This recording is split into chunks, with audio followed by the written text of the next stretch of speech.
અમદાવાદના ચંડોળા તળાવ વિસ્તારમાં ફેઝ 2 ડિમોલેશનની કામગીરી વહેલી સવારથી શરૂ કરી દેવાઈ હતી।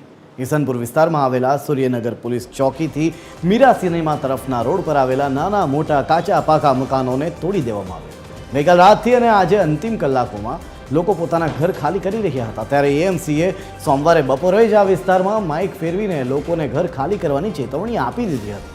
મોડી સાંજે અને રાત્રિના સમયે ઘરમાંથી પોતાનો સામાન બહાર કાઢી વાહનોમાં લઈને રવાના થતા લોકો પણ જોવા મળ્યા। બીજી તરફ ડિમોલેશનની કામગીરી માટે રાત્રિના સમયે જ અહીં જેસીબી સહિતના વાહનોની કતારો લાગી ગઈ હતી। ચંડોળા ડિમોલેશન ફેઝ 2ની કામગીરી માટે પોલીસ દ્વારા 3000 પોલીસ ઓફિસર અને કર્મચારીઓનો બંદોબસ્ત ફાળવવામાં આવ્યો છે।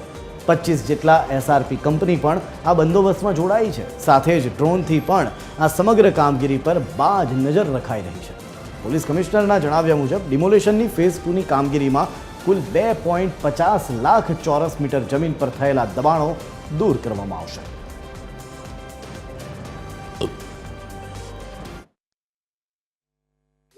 ચંડોળા તાલાવ में फेज 2 ના ડિમોલિશનની કાર્યવાહી ચાલી રહી છે।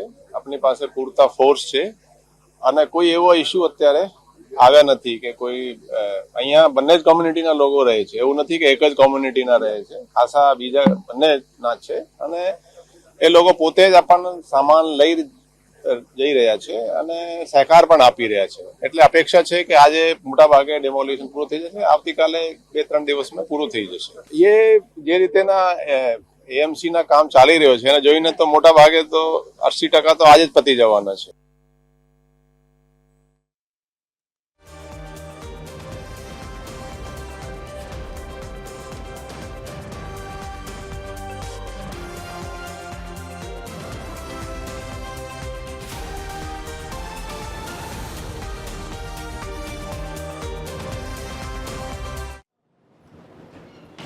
તો ડિમોલેશનની કામગીરી માત્ર અમદાવાદના ચંડોળામાં જ નથી થઈ રહી, રાજ્યમાં બીજી જગ્યાઓએ પણ થઈ રહી છે। આપના ટીવી સ્ક્રીન ઉપર બે દ્રશ્યો આવશે, એક છે વલસાડના, બીજા છે દ્વારકાના। વલસાડમાં વાપીમાં મનપાએ મેગા ડિમોલેશન હાથ ધર્યું હતું। સલવાવ વિસ્તારમાં ડિમોલેશનની કાર્યવાહી કરાઈ।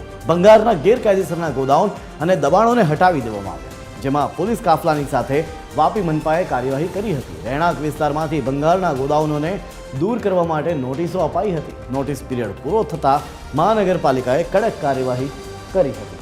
ત્યારે મહાનગરપાલિકાની કડક કાર્યવાહી બાદ દ્વારકા જિલ્લા તરફ જઈશું। દ્વારકા જિલ્લામાં ફરી તંત્રનું બુલડોઝર ચાલ્યું।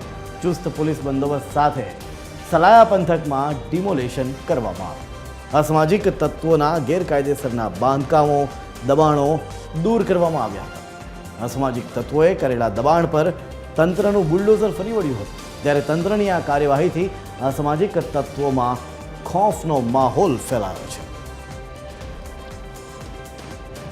અસામાજિક તત્વોના ગેરકાયદેસર બાંધકામોને દૂર કરવામાં આવી રહ્યા છે। એક બાદ એક તમામ જિલ્લાઓમાંથી અસામાજિક તત્વોના ગેરકાયદેસરના બાંધકામોને હાલ દૂર કરવામાં આવી રહ્યા છે। વલસાડ અને દ્વારકામાં આજરોજ આ કામગીરી હાથ ધરવામાં આવી હતી।